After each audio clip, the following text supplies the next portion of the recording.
how to retain more of what you learn and acquire skills faster. I used to think I'll read as many books as possible in a year, and that will make me really smart. But at the end of the day, it just ended up being a vanity metric.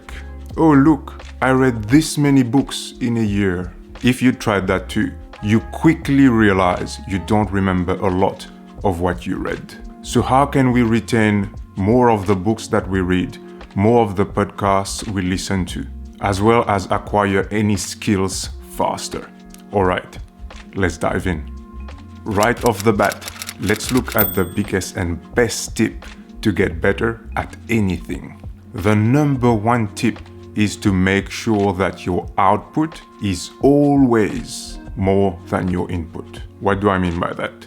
When we want to learn something, it's always very tempting to read as many books as possible, to watch as many videos as possible, to listen to as many podcasts as possible on the topic. This gives us a false sense that we're making progress. We can see how much material we're consuming, and we take that as a measurement of how much we're learning and progressing. But that's a false sense of security and progress. You'll actually get better faster if you try to do the thing, instead of reading 100 books on how to do the thing. Be it you want to learn to invest, learn the piano, be good at maths, or get good at writing. You'll learn much faster by having a small pool of money you're happy to lose, as a worst case scenario, and could use to try to start figuring out how to invest. Practicing the piano, output, will help you get better faster at playing the piano than watching videos on how to play the piano. Input. Doing maths past exam papers, output, will make you better at it faster than looking at problems and reading their answers over and over again. Input. Writing one article per day on Medium or Quora, output, will make you a better writer than reading 100 books on writing or on your genre of choice. The reason for that is because you will be getting live feedback from the audience on how good your writing is. And you'll naturally improve your article writing daily to try and boost the scores you're getting on those platforms. It's basically like leveling up in a game. Don't get me wrong, it's not easy. It's going to require hard work.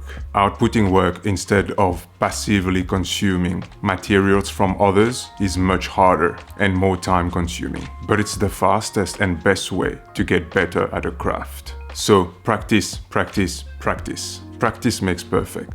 You would have heard that before. The person who reads 3 books a month and try to apply and explain what they've learned from those books as outputs will remember and learn faster than the person who reads 10 books per month without any outputs afterwards. This is because when you're inputting information into your brain, you're fairly passive in your thinking. When you're outputting, you're actively creating and sharing. You're actively trying to retrieve information. The only way to change your life is to do outputs. You could read the most important book of your life, maybe 100 or even thousands of them. But if you don't take any actions, it does not mean anything. Nothing changed in your life. And it is impossible to change your life if you don't take any actions. And outputting is taking actions. There should be a golden ratio on how much you're going to read,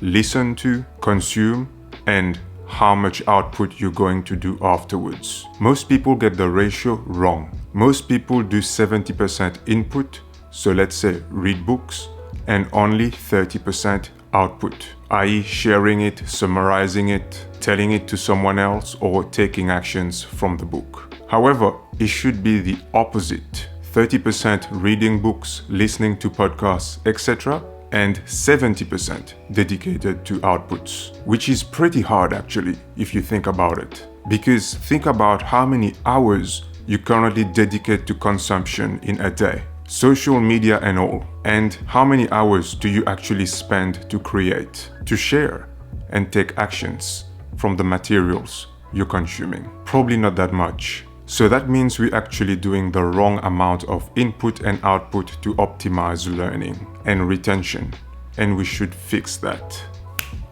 Quick pause. If you haven't already, please don't forget to subscribe as it helps the channel.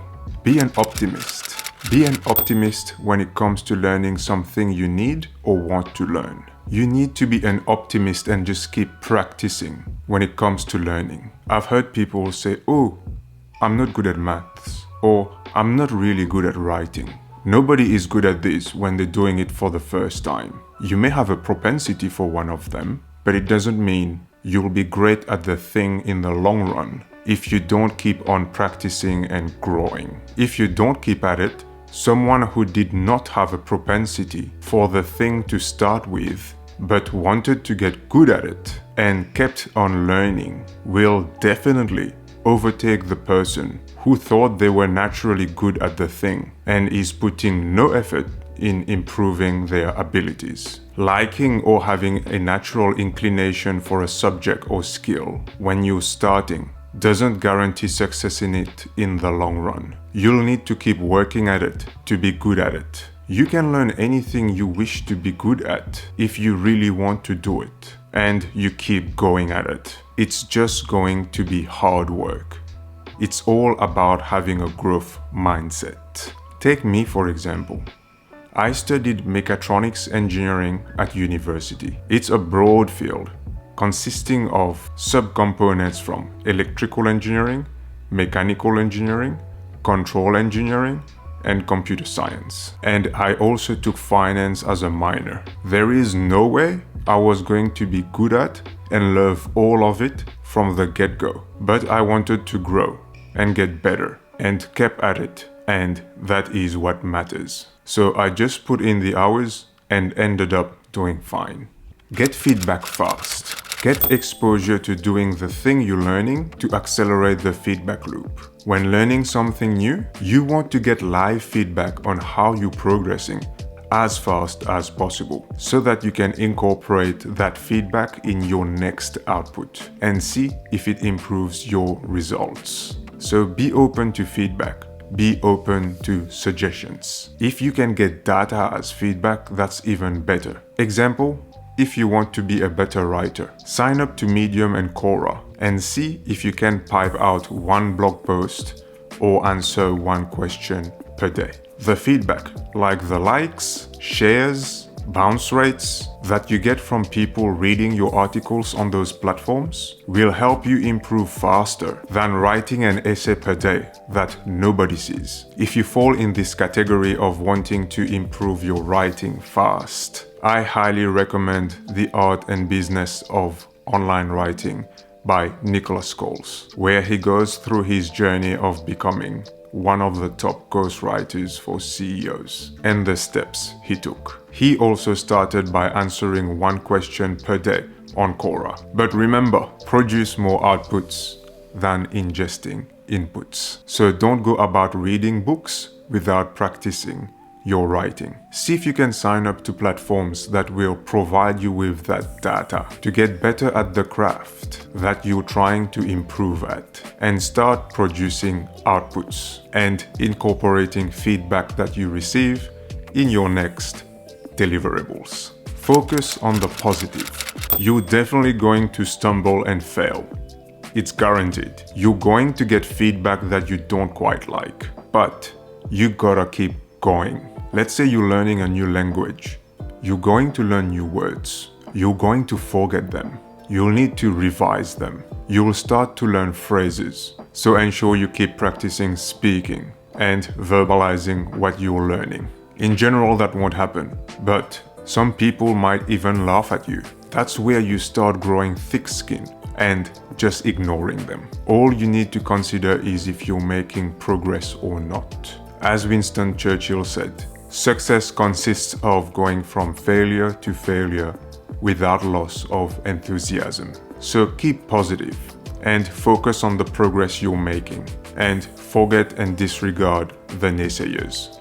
To exit the rat race, we must be skill acquisition machines, so we can learn the right financial skills and maybe figure out how to set up the right side hustles to provide us with passive income streams. I hope you got some tips on how you can accelerate your learning and skill acquisition process from this video. And you go on to become a learning machine, producing a lot of outputs of your own in the forms of blogs, YouTube videos, online articles, etc. Do more outputs that you do inputs. Go on, stop watching YouTube and try to summarize what you've learned here today. If you haven't already, please don't forget to subscribe. And until next time, my friend, take care.